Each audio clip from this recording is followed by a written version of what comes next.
দিল্লিতে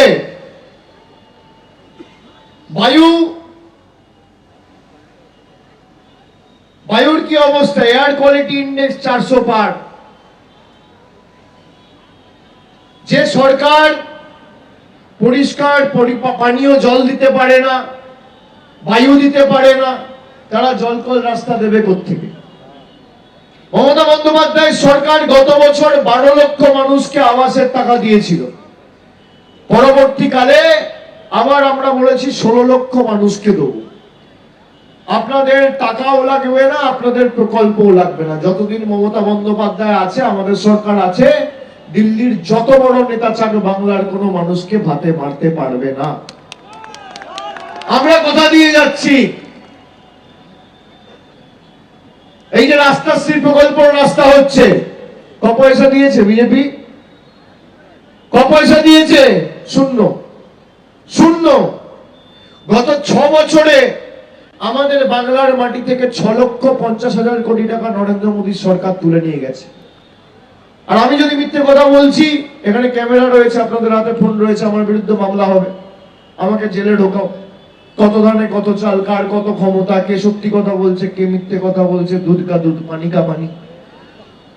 6.5 লক্ষ কোটি টাকা বাংলার মাটি থেকে গত 6-7 বছরে জিএসটি হওয়ার পর থেকে গায়ের জোরে তুলে নিয়ে গেছে ট্যাক্স বাবদ।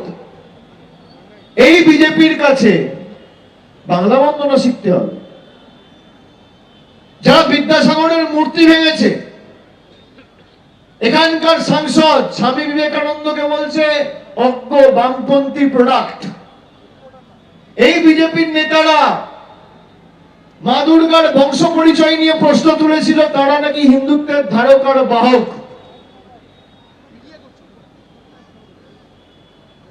সংখ্যালঘু দেখলে বলছে বাংলাদেশি, পাকিস্তানি।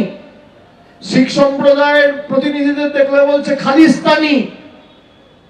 এরা রাজনীতি করবে?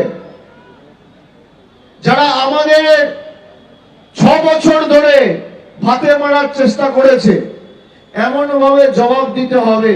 আপনাদের সবাইকে লাইনে দাঁড় করিয়েছিল না নোটবন্দির সময়? আবার 10 বছর পর ভোটবন্দির নাম করে, এসআইআর এর নাম করে আপনাদের সবাইকে 140 কোটি মানুষকে লাইনে দাঁড় করানোর পরিকল্পনা নিয়েছে। ভোটের সময় যখন লাইনে দাঁড়াবে, ভোটবন্দি নরেন্দ্র মোদী আর বিজেপিকে করতে হবে। জোড়া ফুলের বোতামটা এমন ভাবে টিপবেন, পদ্ম ফুল যেন চোখে সর্ষে ফুল দেখে। আর বাংলার মানুষের ক্ষমতা কি সেটা প্রমাণ করতে হবে। এবিপি আনন্দ, এগিয়ে থাকে, এগিয়ে রাখে।